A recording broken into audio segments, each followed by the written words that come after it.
So start cool. So you mentioned mindset today. So basically Yeah. keeping your cool and staying graceful. Okay. Very important thing. Very difficult opponent to be able to. Like I always kind of consider, we are our hardest opponent. Yeah. So I know it's a bit of a cliche, but it's pretty true because like we are the only one who can crash the system every single time. No other player in the universe can do that every single time. So, talk to me. What's driving this, and do you have any? What's driving this? Yeah, I mean, it's a few things. One is like the overall, like exactly what you're talking about.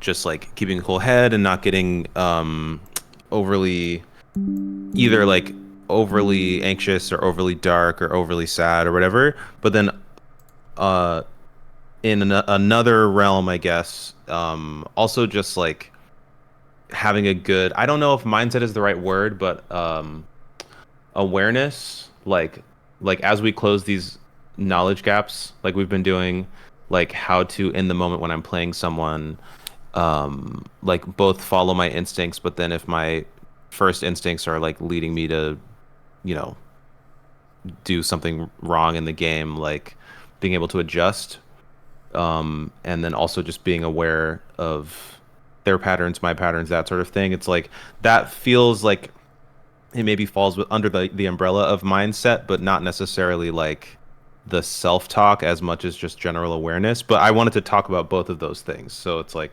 all sort of encompassing. Sure. So let's talk about let's talk about roles here. Like what are like what they use like what are different psychological processes. Self one, self two. If you do the inner game of tennis thing, like what is our brain and its different functions doing basically? So you brought up something interesting there about like pattern recognition. So Yeah. I want to ask you, how much thinking do you think I do, like in a game? Like how actually, or how much thinking do you think Zane does in a game? Mm. That's a good question. I mean, my guess is like ideally not that much. Yeah. Like not trying to think so much consciously as much as like making small little mental notes, and then if a certain situation arises again, that mental note can like help, but not trying to be like, okay, now he's dash dancing, now they're double jumping, now they're off stage, now they're at 64% or whatever. Like I feel like it's ideally less of that, and more just like trying to have that like loose awareness. Yeah, exactly. So the way I would say is our the type of thinking that is okay isn't really thinking, it's we're observing. We're making Mm. observations. So remember when we did the look at your percent? Did we do the look at your percent? What like what do they want to hit? We did that, right? Um Like at this percent, what are they looking for, sort of thing? yeah. Yeah, yeah, yeah. So to me, that's so the reason I we did that together is because that's kind of a good introduction to the type those to what observations are useful. Mm. Because we're not constructing like we're not saying that they're going to do like the grab here or something at a specific time because that's a prediction, not an observation. Right, We're just right. saying that like we're at 0, so the best thing that she can hit us with, and therefore the thing she probably wants to hit us with, is a grab. Mm-hmm. So knowing that, we just we don't really think about how we're going to restructure our play to accommodate like a more grab heavy opponent. We just kind of do Yeah. it. I would say that Right. Okay. observations are useful, but we shouldn't be using them to try to figure out solutions, because as soon as we're trying to figure out something, we are then thinking. Mm. Okay. Does that make sense? Yeah, like you're not trying to be actively strategizing. You're trying to be more like flowing, right? Yeah, exactly. Because if we start thinking about what the answer to grab is, or like if we've never fought grab before and we're trying to figure out what the answer is on the fly, by outthinking the problem, we are just going to be very slow, and Mm-hmm. we're not going to. We're just gonna crash our system. Um, Yeah. I also think that in general, the better solution is to just accept we don't know how to deal with a particular problem and just try things. Mm. Because, like, the worst case scenario is, like, the thing is, by trying things, your unconscious self, or, like, your just natural gameplay, is going to test things out so that it thinks will beat it. Some of them, a lot of them probably won't work, but some of them might. And by putting more inputs into the system, like by having a higher rate of inputs or attempts into the system, I'd actually argue that, assuming that you know your stuff and you're testing fairly sensible things, yeah, you probably give yourself much better odds of like overcoming that in the moment than you do if you just try to like specifically hunker down and think, which takes your focus off the opponent. Yeah, like trying to do that in the middle of a match, I think, is just way more dangerous. Yeah, and I find myself doing that kind of a lot, like, because before, you know, I've been like really grinding hard for the past like year or two, but before that, whenever I would play online, I would just only get frustrated and just like keep running at them, like hoping that like the power of my anger would overcome the power of their intelligence. The power of like Marth's forward air. Yeah, no, I tried that too. It didn't work. It did not work. He just swapped me away as well. Jury is in. Yeah, but like now, I think I'm trying to get better about the getting frustrated thing. But sometimes in the absence of an answer, like you said, I'll try to figure it out. But my version of figuring it out is just being aggro and going in. So like, I feel like what you're saying makes sense, but I have to like figure out how to actually put it into play. Well, I think one thing you might have to get comfortable with is that there are limitations to your own knowledge base. There's limitations to everyone's knowledge base. So and that means tolerating a certain amount of uncertainty. Yeah. Because obviously we should go in as prepared as we possibly can and like within reason. But the reality is there's always going to be a player who you haven't really figured out yet. There's always going to be that one player who's got like the weird ass play style that you're just not really used to fighting. And there'll be the character that you just doesn't really make sense to you yet. And that's okay. The important thing is that like when we accept that we don't understand these things yet, we are more open to looking at them differently. And I think that's like that's what you need from the sounds of it, because you're trying to solve the same problem. Like I get the sense that there's this need to solve this problem, because like if I can just get past this one thing, but like I think that we actually need to ease off of that kind of thinking and just kind of like be okay with us not having the answer yet. Yeah. Yeah, I mean, you're making sense. It's definitely like I can feel inner resistance to that idea, which is probably a sign that it's like a good thing to sit with for sure. Yeah, so where's the inner resistance coming from? What's its argument? Like, its argument is like that makes sense in friendlies or on unranked, but if I'm in bracket, then it's like if I don't figure out an answer, then they realize that option keeps winning, and then they can keep manufacturing that scenario, and then I'll just lose. What great conditions! What great conditions to learn the counterplay. Sure. Like, no, seriously, like if it's a move that they're just doing over and over and over again, and it's like a poking move, then isn't that like ideal? Yeah. Right, because then you're getting more data, and then they're like handing you that knowledge. Yeah. It's like you have to accept. Well, this is another part of, and this is sort of veers into more of the self-talk maybe. But like accepting that accepting that you might lose, but also not like giving up, like staying hopeful and remembering that the other person is also human, but also being aware that like loss is on the menu. It's like that is something I find difficulty. Sometimes I don't want to entertain the idea that I can lose because I feel like it means that I've given up, and so that's when I'll usually get desperate and start just doing dumb shit. So I think there's a difference between acknowledging that we can lose. Yeah.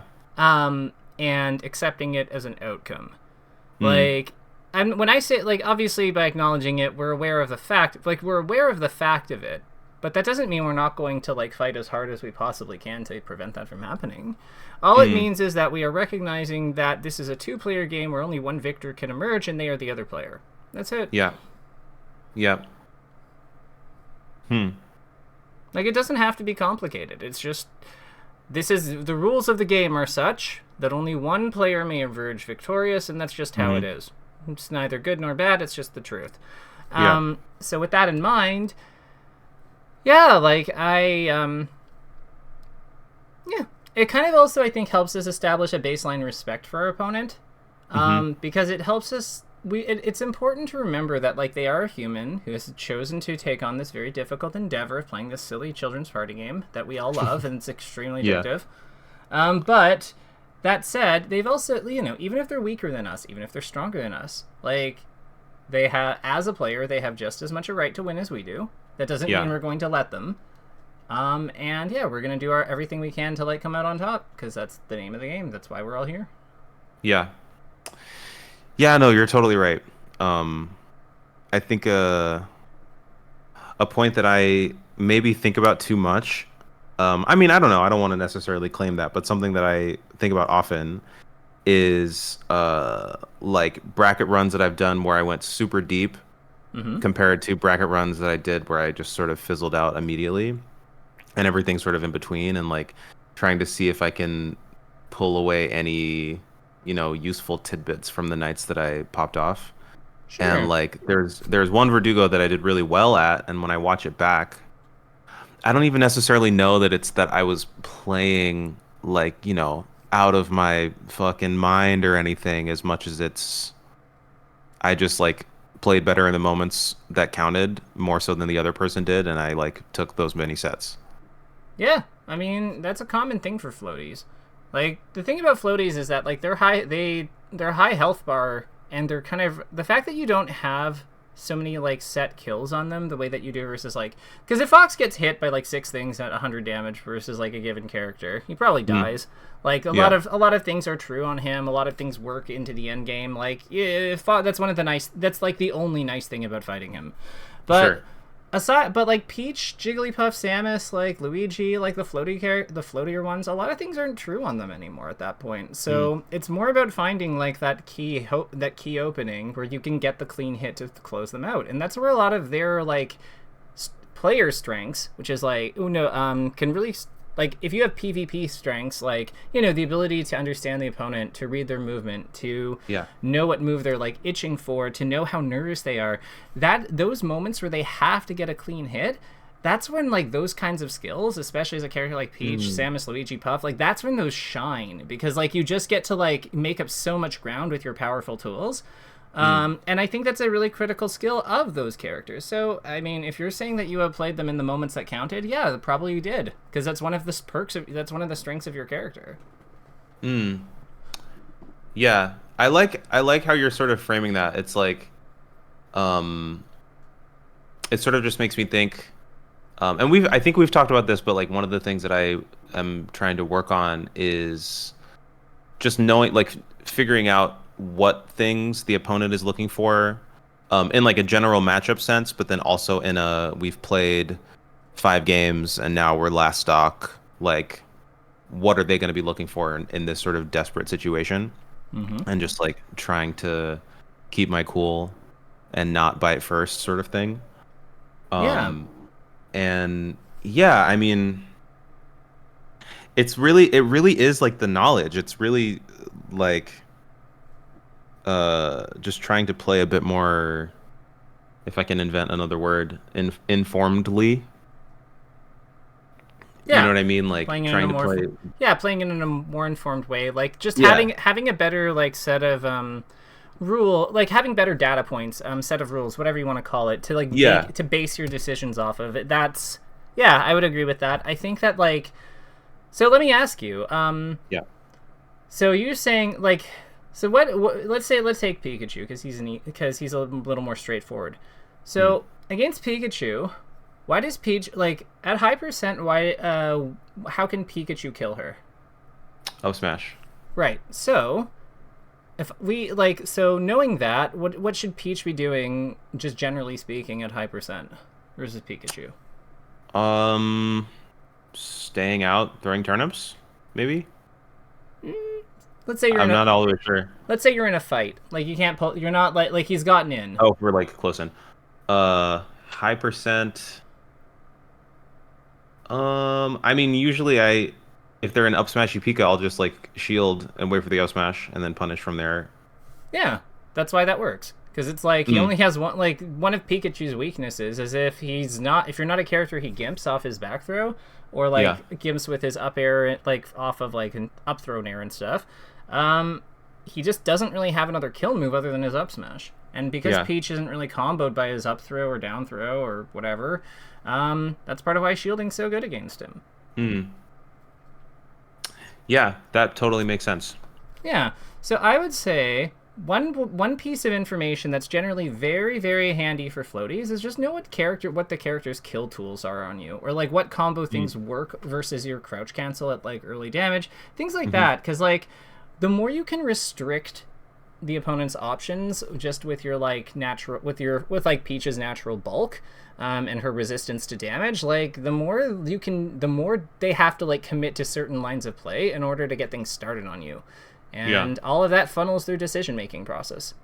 It's part of why the ground's so good for her, because you have access to like her shield, and her shield is great, and then her crouch, and her crouch is also great. So there's a lot of like, I would say what we need to do is we need to put our attention more on the like. I think your character knowledge with your character is probably pretty good, but I think what we need to do is we need to now look at like look at the game from the opponent's perspective and think about like what hits they need in this kind of matchup to like if they have a perfect day, what does it look like, and how do we stop them from how do we make sure that never happens? Right. Oh, I was that not rhetorical? No. I thought you had more. I thought you had more to add. So I was. Oh no. Yeah, I think you're right.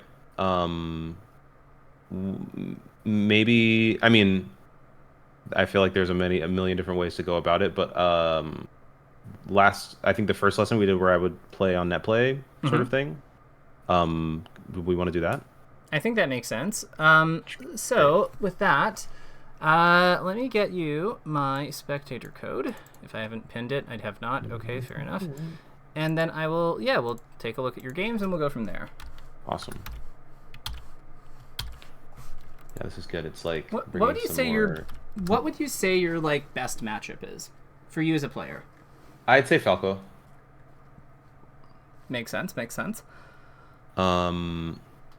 Wait, so would it be it would be in start broadcast and then I put in the ID. Yeah, there we go. Yeah. And the game has to be running. Perfect. Yep. Let me just close on my other stuff so that we don't get any No worries. How would you feel about doing ranked? I could do ranked. That's not what I asked. I don't really do ranked because sometimes it just makes me really salty. But when I have done it, it's been to work on not getting salty. How do you feel about doing this on ranked? I'm down. I mean, I'm always down to like try stuff. And I've been wanting to get into ranked more anyway. Perfect, because I think this is a good time for that, like, you know, learning how to like operate under pressure kind of thing. Because if you are feeling like that extra, like, if you're feeling additional stress from it, then yeah, I think that's a good medium for this then. Perfect. I am now. Oh, that was fast. Falco, perfect. Nice. I don't get to see stage striking, so. Okay, I'm striking Yoshi Pokemon. They struck Dreamland. Makes sense.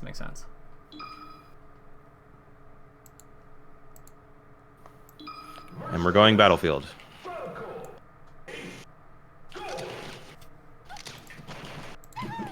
Okay. So I see Peach on the screen. I see Falco.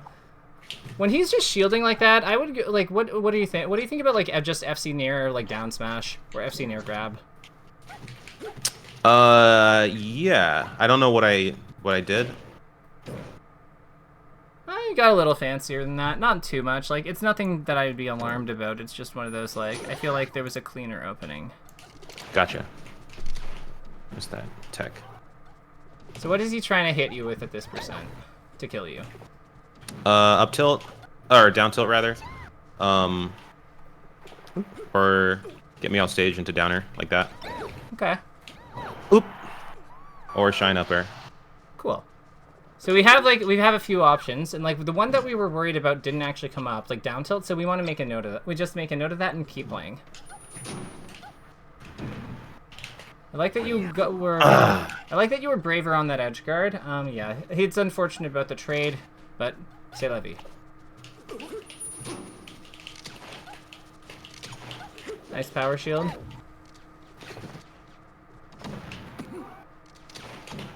I tried to power shield that.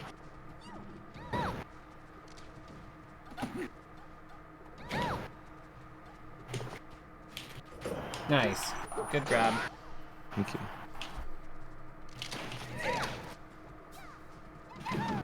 Nice, yep, because he would want to back here with that percent. Like, that's definitely a move he wants. Did I miss my... I think I missed my fastball. Actually, no, he rolled. No, you missed your fastball. You did miss your fastball, though. Because your grab was like, yeah, that's just all that happened. Yeah, I shouldn't have done that. Yep. Yeah, ever since you pointed it out, I noticed that habit a lot of going for float aerials. I haven't been able to quite get it out of my system yet, but it's been getting better. Yeah, so what I'd say is just jump at them. Like when they go off. Nice that was a really good Omps attack. That was an error. Mm-hmm.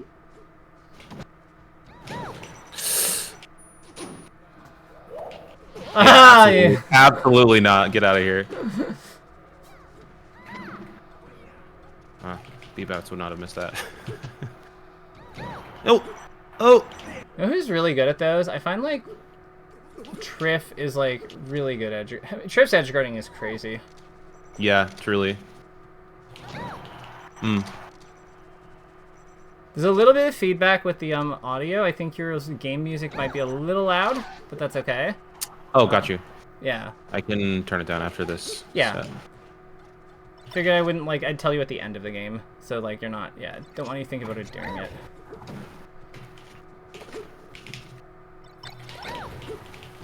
Okay.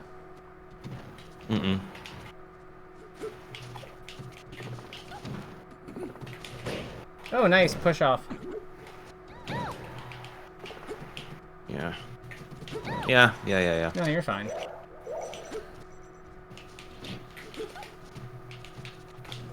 Yep.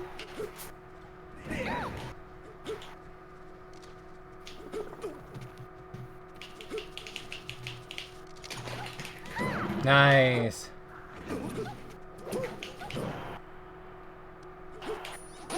I thought they were going to shorten. Yep. No, you're fine. What is he looking for? Probably back here.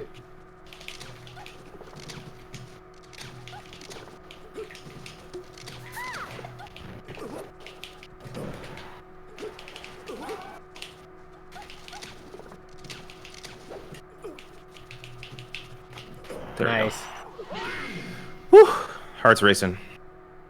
Good. You played really well there. You played very, very composed at the end there. I was very impressed with that. Especially like with how you like punished him his landing because he was playing around dash attacks, and then you grabbed him. It was good. I was a little scared that the grab was going to come out too late. So I'm glad it connected, but I was afraid that maybe he could have gotten a shine or something out or a down tilt. He totally could have done something. But the thing is, like, so down tilt is awkward because his footsie tools are all behind him, but then like his actual like fighting, like his down tilt's in front, so he wants to be like facing away for his back air and up tilt, but like that's awkward for down tilting after. Nice. Love it. I missed my turnaround. It's okay, these things happen.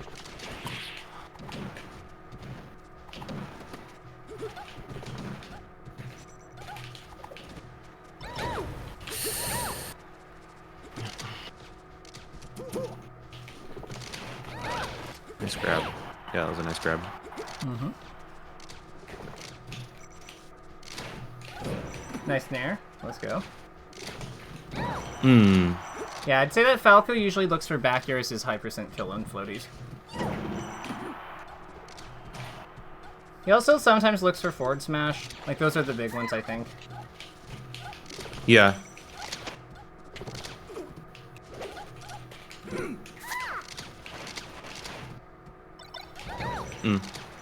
When he goes behind me, that's a tough spot.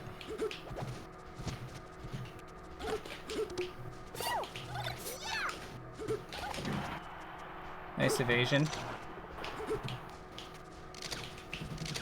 Yeah. Maybe I went for fair, either disengage or nair, perhaps. I think you had to just float a little longer above the up tilt, but like that's a read. Like he had you in such a good spot that like you have to just kind of guess what he's doing, and like sometimes you'll get it, sometimes you won't.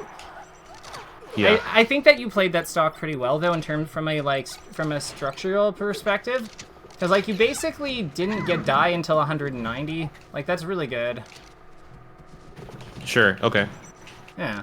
Like if you live to 200% versus every Falco, dude, like you're probably gonna beat a lot of those Falcos.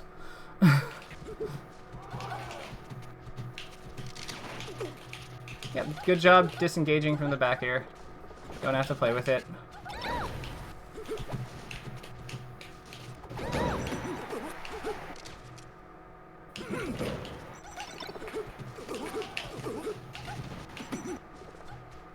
Don't go to put out there. Yeah.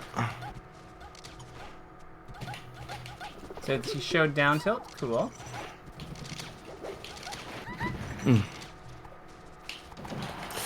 Decker. Yep.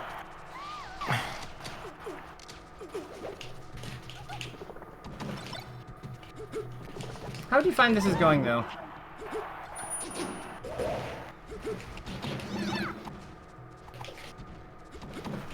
My out of shield has been really bad this week. That's one of the reasons I was very frustrated, because it seems like every time I try to wave dash out of shield, I'm just spot dodging.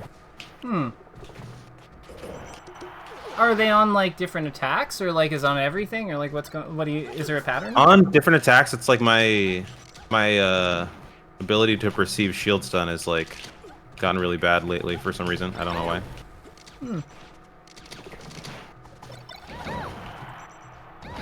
I just wait for the shield to stop moving, or like flickering, and just do it. Wait for it to stop flickering. Yeah, so your shield disappears when like it gets hit. Oh right, okay. Yeah, so I just use like the game's timing, like what the game tells you, and yeah. If only we got there a little sooner. So the thing is, like, when you're going to float, you move, like, unless you hyper float, like, you move pretty slowly in general. It can be faster to do, like, your spacing on the ground where possible. Yeah. Okay. Like, limit the amount that you have to travel when you're doing your, like, in the air, basically. You're saying, like, horizontally? Yeah. Gotcha.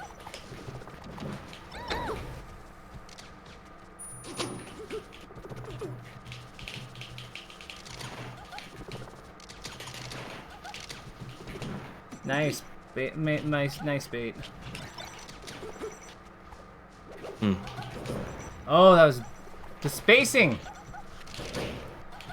Nair? Yeah.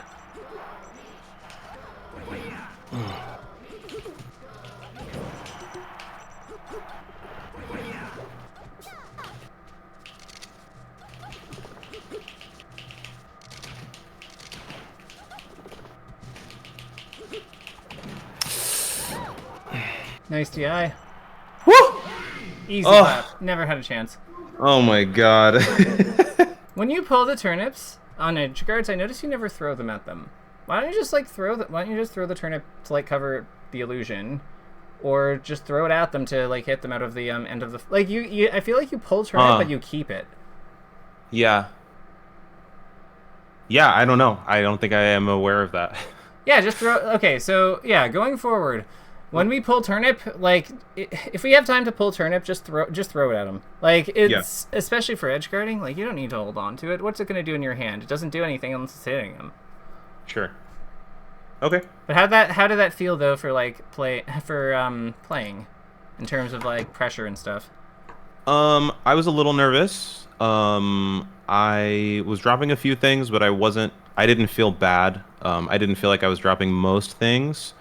And both games were last stock, so I was feeling like the heart rate thing. But overall, I felt pretty good. There were a few like missed punishes that I was trying not to get too frustrated about. I think typically the thing that frustrates me the most is like if I'm flubbing something that I know how to do, that I can do in my sleep, and if I and am constantly getting punished for a thing that I can't figure out the answer for, which ties into what we were talking about before. But that didn't really happen that much this set. Yeah. So what punishes did you mess up? Like which ones do you remember any of them? I mean, there were a few there definitely were a few edge guards that I just completely flubbed. And I put those in two categories. One category, which isn't really a flub, or edge guards that I just made the wrong choice or like overcommitted to a thing that ended up being wrong. And the other one was like, oh, I know exactly what to do and I know that it'll kill, and I just like messed up the execution. Okay. So I think that there was on the Pokemon game, I feel like I had him off on the right side. And I meant to probably strong nair, but you got like a weak nair or something. Something like that, or like I think I meant to hit a nair, like going off stage to hit him with a nair, but I ended up doing a back air, but not like a reverse back air. It was just like fully attacking in the wrong direction. But it was like the idea was right. I just like did it wrong. Okay. Well, I mean, it's already happened. No use, like, no point beating yourself up over it. Yeah. Which is because like that's the mentality I have generally speaking, or try to. One thing that I think gets tempting is when we're evaluating our plays, like we point out whether or not something worked. We point out what we missed. But we already know that we missed it. So one change to self-talk that I think could help you is, instead of saying that we missed it, like were we too early? Why did we miss it? Were we too early or were we too late? Got it. Okay. Because that'll also help you if there's a timing calibration issue elsewhere. Because it makes us more aware of like where the things are, other than the fact that we just missed it. Because if all we have at the end of our observations is just a bunch of stuff we missed, that is useful. Yeah. Like that is useful data. But what's even more useful is like I was early on like 8 of them out of 11. Yeah. So like, so obviously I am going too fast. Like I need to slow down my rhythm. Sure. Yeah, that totally makes sense. Perfect. So in the case of the back air instead of nair thing, that would be more of just like I pressed the wrong button, right? Like not so much an early late thing, more just like a execution type of thing. Well, I mean, like I'm not the one holding the controller, so I'm not really equipped to answer that. But sure. I can see situations where you would actually back air there accidentally. Yeah. Like if you were pulling back because if you were pulling back with the nair, for example, or like you wanted to pull back the float and you just your timing was misaligned, so you like already had the side input for pulling away, and then you back, like that could easily happen. I think it might have been that, like, and that's been happening a bit this week of trying to do nair, but like still doing a directional input on the control stick, so I get the wrong aerial. But I feel like that's not assisted. That's easy to just like workshop. Yeah, like nair comes out quickly, and I think that's probably it. So I think that it's just making sure that when we're going for the nair, we just have to be at a point where we've let go of the stick. Yeah. All right, let's queue again. Queue. I'm surprised that one happened so fast. Yeah, West Coast players tell me like ranked is like very slow a lot of the time. Yeah, usually it is. I mean, I was playing ranked a few months ago, a little bit, and it was super slow. But I'm queuing now. Perfect. One question I did have about Falco. Very like specific. I guess it also applies to Sheik. Like Falco's back air, it feels invincible. Like it feels like. Is it literally invincible? No, it's not literally invincible. It's just very disjointed and very good. Like I guess I should just look at the melee frame data for where his actual hurt box is, but it feels like there'll be times where genuinely it feels so punishable, like I have all the time in the world to punish it, and yet somehow I'm the one who gets hit. So the thing about his back air is that it L cancels for I think like 9 or 10 frames, so it's laggy, but like it is an incredibly powerful. It's got like good range and it's got good disjoint, so it's like, yeah, you just have to respect the hitbox somewhat. All right, yeah. So Foxy. So at 0, what does he want? Shine combos? Yep. Or, oops. Yep, just name the move. Like, what move does he want? That's all we ever want. And at this percent, what does he want? Up smash. Yep.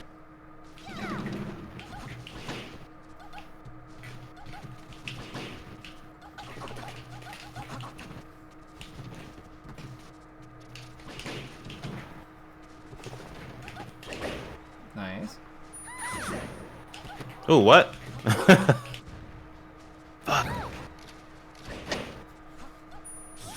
Ooh, you got there. I did not think you were gonna get there.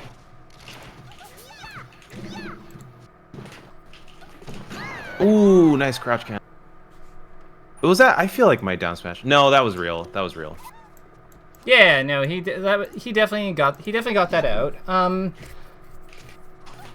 What I would say is though, like that willingness to hold down is like feels like something we might want to make a mental note of later. Exploit, like, yeah. Yeah, like this guy holds down at low damage. This guy was holding down there. Love it.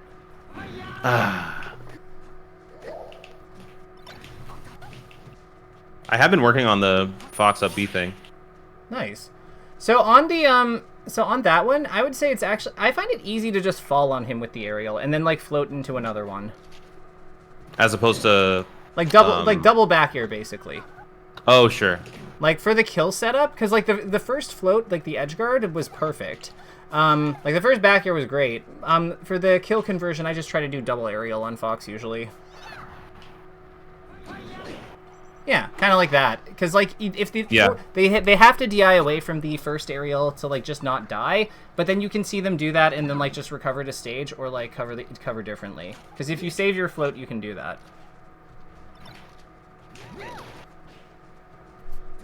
Ooh, wow. Read the shield drop. Why did we shield drop onto Fox? If he's looking for up smash? I actually don't know. I think I was just trying to get away, and for some reason it felt like a good option. Maybe better option is... go to the other side of the stage, like where his up smash is. Go to the other side, yeah.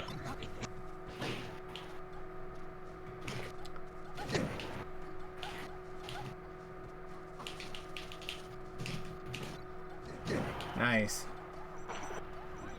Love that stall. Let's go. Easy clap.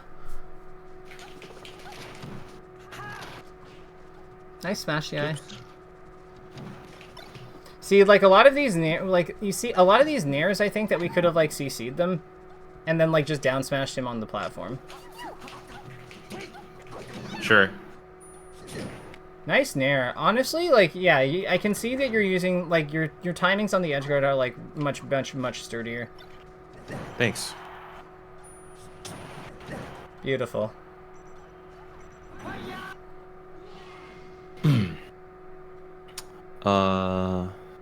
I'll ban Yoshi's. Mm-hmm. Or Pokemon? Pokemon. I mean, I always get rid of Pokemon. I go back and forth between those two. What'd you say? I always get rid of Pokemon. Yeah. Because if they go Yoshi's, we just bulldoze them. Like, her whole weakness is like against him is just how much better he uses stage space, because of her speed and stuff and his like kit. But here, like, while her survivability takes a hit, she doesn't deal with that. Sure. Up smash? Yep, I knew that was coming. I was too scared to punish that. It's okay. And sometimes we're not in the position for it. It's okay. Or like we're not. It also felt like. Mm-hmm. It also felt like staying on ledge was better than coming up, because then I might have gotten burned if I hadn't used my invincibility at that moment. You're in a weird edge guard with like a bunch of things going on, and Fox is a wall to work with, and you don't have your float. Like, yeah. I think that the fact that you got damage out of that is perfectly fine.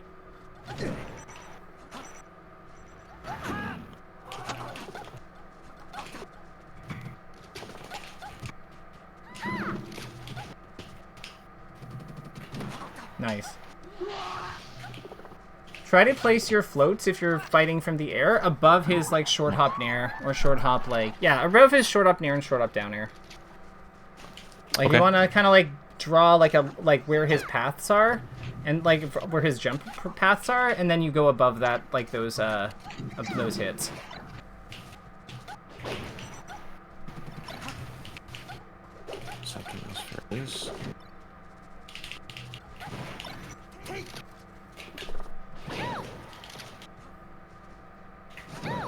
Really? What was the really?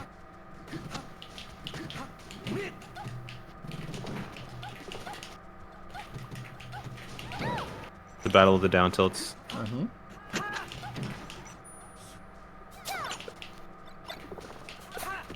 Up smash. Nice. Let's try to focus on center stage just like let's try to hold center stage a bit more. Oh right, okay.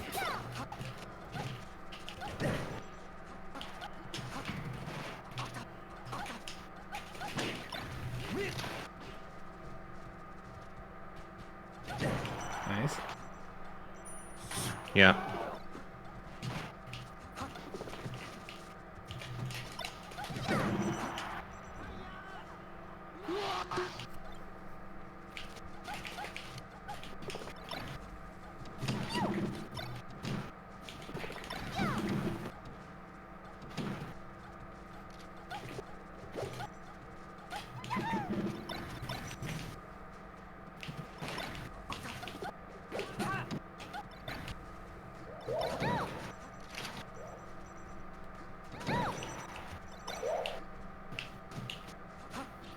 Ah!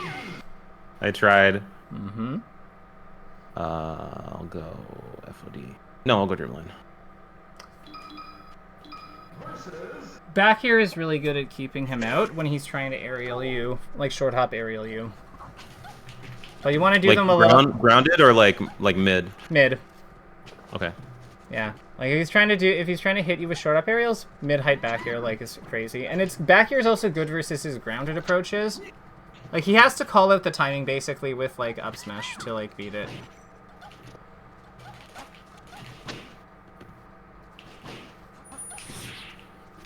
Love the setup. Yeah.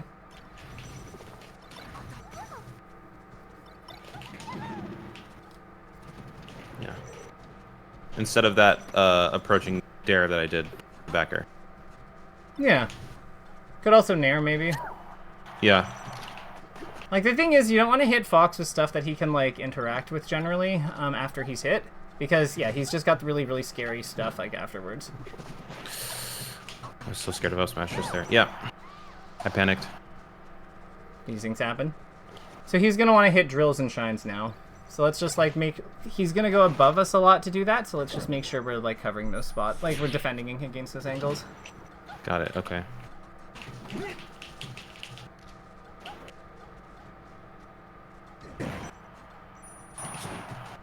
Ah. Yep. I know exactly how that happened. What were you doing? What happened?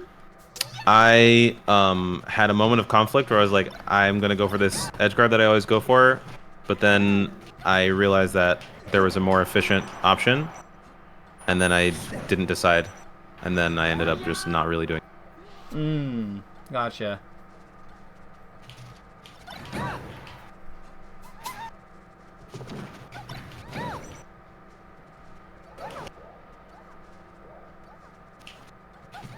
Wow.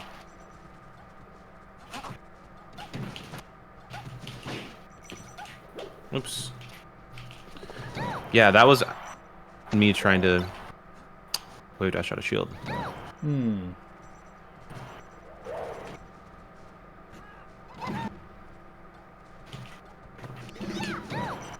This guy really, a lot of the spacies I'm noticing are really looking for like back air for their kill move. They're just like playing very, very safe with it. Nice. Always full hop with the turnip. Because you don't want to have to get use... the edge guard. Yeah, because you don't want to have to like... You can always throw the turnip down if they go below you, but like you can't go up faster, you know? Yeah.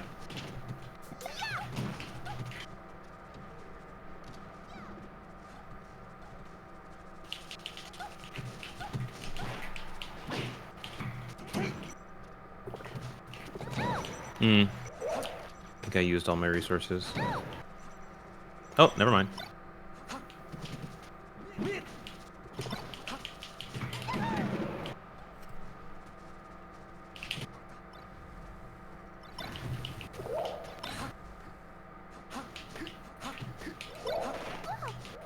Nice. Yeah.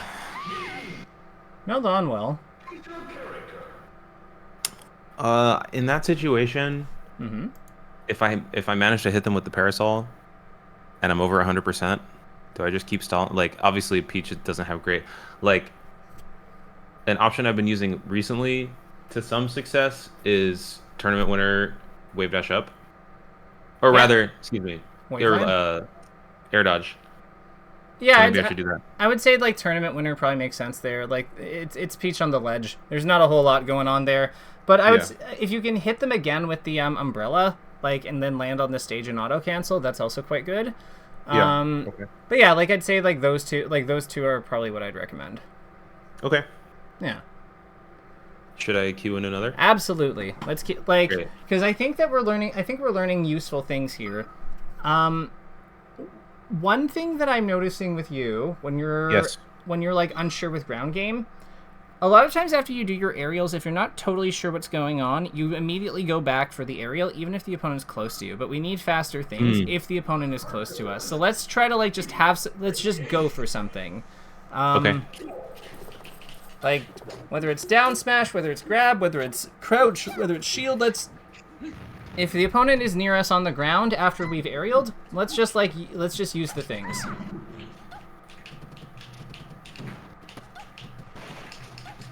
That was supposed to be a grab. Oops. And the other thing I want us to use more of is our dash attack. Because dash attack good. Yeah.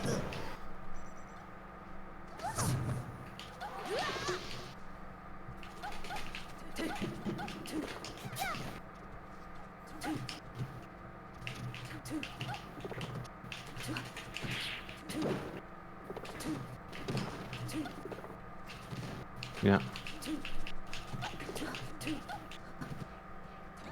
Ooh. Yeah, I was gonna say, if she's just gonna like walk around, then we can outrange her. I like that. Oh, I like how you got under that. For tech chasing, let's try to use like the dash attack dash dance setup, like the dash dance dash attack setups, because like you're getting so little off like the down air, and even if it hits her, like she just can hold down on it and shield. So like let's use dash attack because at least it pops her up, and it leads to yeah, it mixes up well with grab and float cancel in there.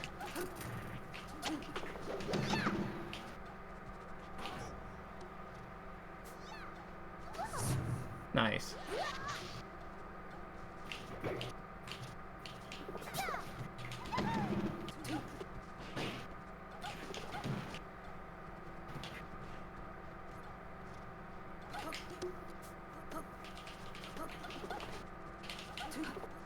Dash attacking is not bad when she's just like if she's like leaving herself open. Oh, okay. Like when she's refreshing. No, I mean like when she's just standing there or like doing needles and stuff, and she's like hittable. Like if she leaves herself open at the end of a jump, or like going up in a jump, yeah, and dash attacking her's not bad. If she misses forward tilt right next to you, like stuff like that.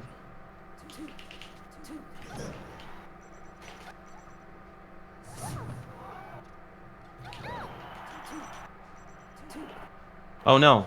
I accidentally used my float. Yeah, that was a total accident. Yeah, these things happen. What could we have done better? Like once we're in that spot, do you think we could have made it back if we like did something differently? No, even if we accidentally used the float, or do you think she just has us there? I guess parasol. Yeah, we could parasol for height maybe, go around her. Yeah. Because if she's on the edge, like if she's holding the ledge, like we can go above the back air, like potentially. Sure. Like it's hard, but like we can.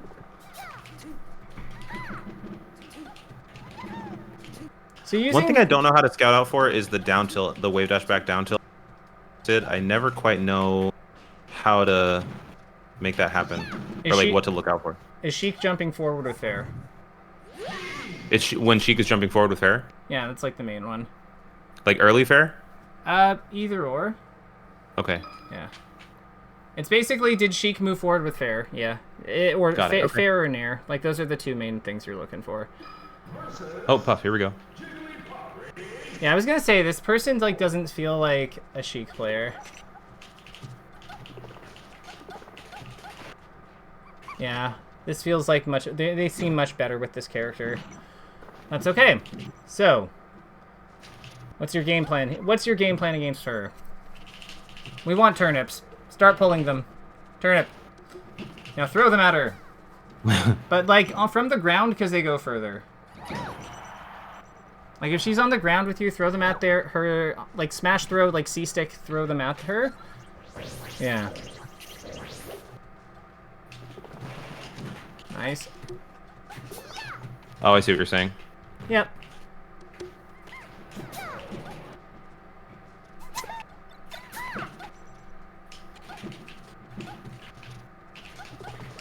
Oops.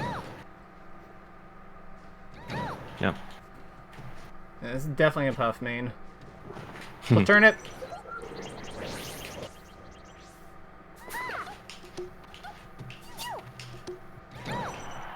Something you can do when she comes at that angle, jump above her and throw the turnip down. Oh, smart. Okay. Yeah, so you can use them to defend yourself at different range, at like weird angles. Turnip. Whatever edge guard you think you're gonna hit, it will still be hittable with the turnip.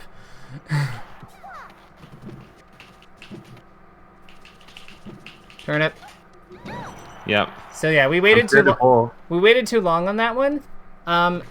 This is why like it's important to like kind of look for when she commits to something that allows us to pull the turnip. We just kind of gotta do it. It's kind of like Martha in that way. Yeah. This is like this and Marth are like very turnip heavy matchups because we have to get through their footsie tools. And we can't with our normal stuff, not reliably enough, so we need help. Turnip. I don't know how to edge guard her down there. You can't. Like you can if you're like Tass, but like for us mortals probably not. So let's just let's pull turnip and just like go from there. I really like this bee. Jigglypuff players are the biggest trolls online, I swear. It's true. I think it's Jigglypuffs and Falcons. Yeah. I can see Falcon. I can see Falcon, yeah. I will say that, like, this is going better with the turnips, though. Like, from where I'm standing, like, you look like you're way more in control. You're more composed. Things are happening.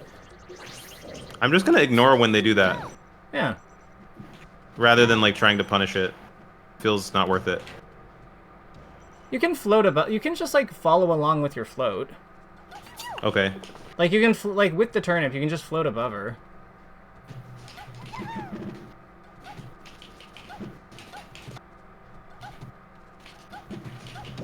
Because then, like, if she moves in a direction and commits to a spot, you can just kind of, like, stalk her with it. But, yeah.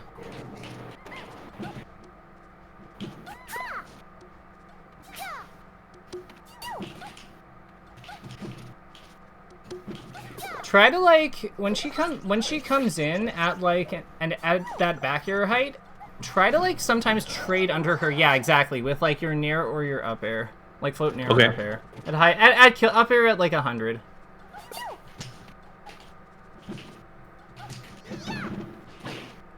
Oops. I keep doing that. Maybe they think you're playing with them. Like, you're trying to one-up them.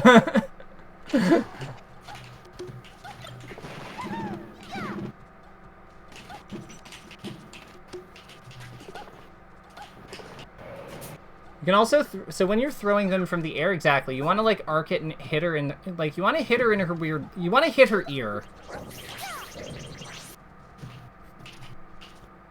Sorry, can you say that one more time? When you're throwing them at the, like, from the the vertical diagonal, you want to aim for her ear. Oh, okay. Because she doesn't have her fair bear or pound there.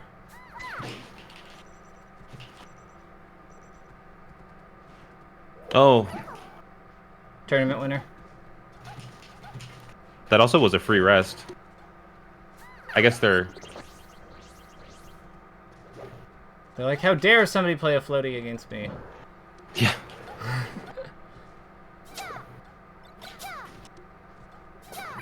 Have you seen Polish Ace Box from Smash Roll Tour? Oh yeah. That set inspired me to this matchup. I think, yeah, honestly, Peach Puff has come a long way from where, like, Armada, like, was doomer about it. I still think it's bad, but, like, it's not, like... I feel like Laud and Polish both can't, like, have wins, like, set wins on Hungrybox. And it's like, yeah, this is clearly, like, 90-10. Like, no, I don't think that Hungrybox is losing a 90-10. Yeah. Like, sorry. I think... it's kind of, like, very vogue to shit on Juan, like, nowadays, but, like... He's still really good, like,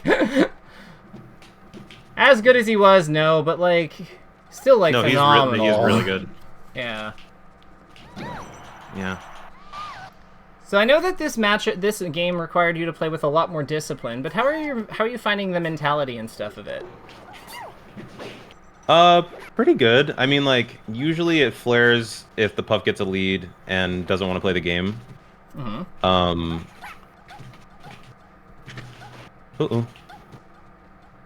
Or like if I get if I'm in the lead the whole time, then they get a rest, and then suddenly it's like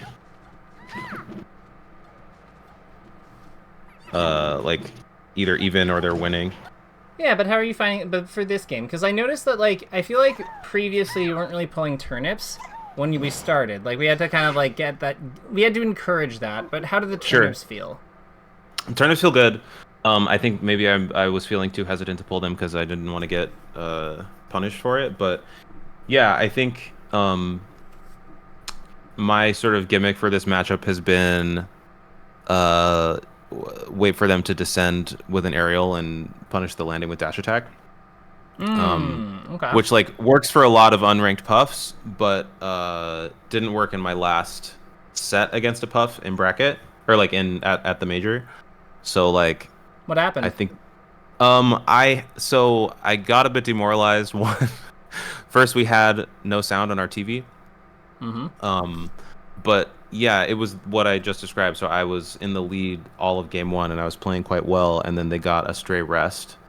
Was it a rest at a shield? I don't remember the It might have even been like a Nair rest. It was a rest that wasn't on my radar. Okay. And then I think I got in my head because at that point, I think it was like 2 stocks to 1, and then we were both at 1 stock, and then they got another rest, and then I lost the first game after being up the whole time. And it was like a 7-minute and 50-second game, one of those. And so that just kind of stayed with me the rest of the set, and I ended up losing both games. Gotcha. So I think the big thing to remember with Jigglypuff in general is that she's a character where you can't beat her, like, on just a handful of interactions. Like, you can't really, like, cheese her with anything, if that makes sense. Mm-hmm. Like, because you have to beat her, like, in the long run, I'm always very, very wary of strategies that, like, involve me having to do a move that's restable.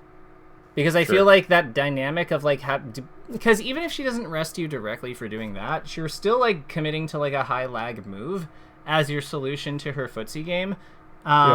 And, like, that is going to open up the opportunity for her to maybe land on you, like, with Nair or something, or up air or whatever.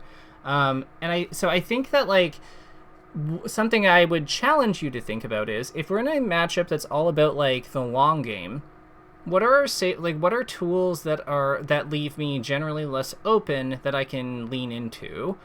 And then conversely, like, that's, I think, the reason why I'm, like, more open to dash attack as the solution to Marth. Or as a key solution to Marth compared to Puff. Yeah. Because Marth is edge guardable. Like, Marth you can feasibly, like, just kill, like, it's hard and it doesn't happen often, but you can just, like, delete him, like, with a couple of hits. Right. Puff you can't, so maybe against characters like that, it's, like, important for us to explore a strategy that is, like, a little bit more that's a more cognizant of risk. Because, like, yeah, especially if they're, like, if they have a blowout condition like rest. So, with that said, do you have any questions for me about those games? And did you find were you able to, like, keep track of, like, that Puff is kind of a weird one because, like, she just does one thing anyway. But in the other games, did you find that the stuff we were working on with paying attention to kill percent and things like that, did it help? Yeah, it totally helped. It's like the sort of thing that I'm just integrating more into my practice. It's definitely not second nature yet, but I can feel it already, like, being good for me to do. I think I'm just realizing that I have to spend some time out of game thinking about it. Like I can't just play endlessly and hope that it will come. I have to like just because of the way my brain works, I have to literally stop and not play and think like, what is Sheik looking at zero? They're looking for at zero. Mm-hmm. And so I've started doing that sort of thing, and I can see it helping. So yeah. Good. And then in terms of questions, I think it might be a like most of my questions are kind of niche like matchup questions. So like maybe those are best left for another time. But like Just you can just if they're if they're niche matchup questions and they're like quick ones, you can just send them to me. Like I'll yeah, answer in DMs. One thing I awesome. wanted to point out that was very important though. So Hmm. remember how you said that like when versus the Falco, you got to about 90 or 100 or something, and the thing that we were focusing on, the thing that you thought he was going to look for was down tilt, right? Yeah. But Yep. but he looked for like 8 million back airs instead, Back right? air. Yeah. So I think one of the real advantages to this approach, and part of why I'm encouraging it, is once you have a better grasp of what characters commonly look for, because I would say that back air is generally what Falcos look for there. Down tilt's kind of like they have to be a specific kind of Falco to look for that. Sure. But that's exactly my point though. Once you have a better framework for understanding what the common open ups are at different percents, it makes it way Hmm. easier to figure out if somebody's playing off beat if they don't conform to that. So Yeah. like you can kind of tell, oh, we're going to be in for something a little different because they're not going for like shine at zero, because they're not going for like drill at zero. Because Yeah. that's what informs that decision making process. Because we already get we get clues that to the fact that they're a little bit strange early on. Because Hmm. the more they deviate from that like general pattern, the more off meta they're playing, and that Right. means that we have to approach it differently. And but isn't it good that we are being informed of that, right? Instead of it Yeah. coming as a surprise. Definitely. Yeah, so that's something I wanted you to. That's something I would encourage to keep in the back of your mind, especially if you Hmm. find somebody who doesn't really like match these, because that's information that's really useful to know. Yeah, I think I might just like literally plot it out on a sheet of paper. Like I think I might just write it out because seeing it physically with my eyes, I think will help. Absolutely. You know what? You know how you learn best. I will let you go because I got somebody at this time. But Awesome. if like I said, follow up questions, send them my way, and I hope this went well. And take care. Yeah, thanks. I appreciate it. All right, bye for now. See ya.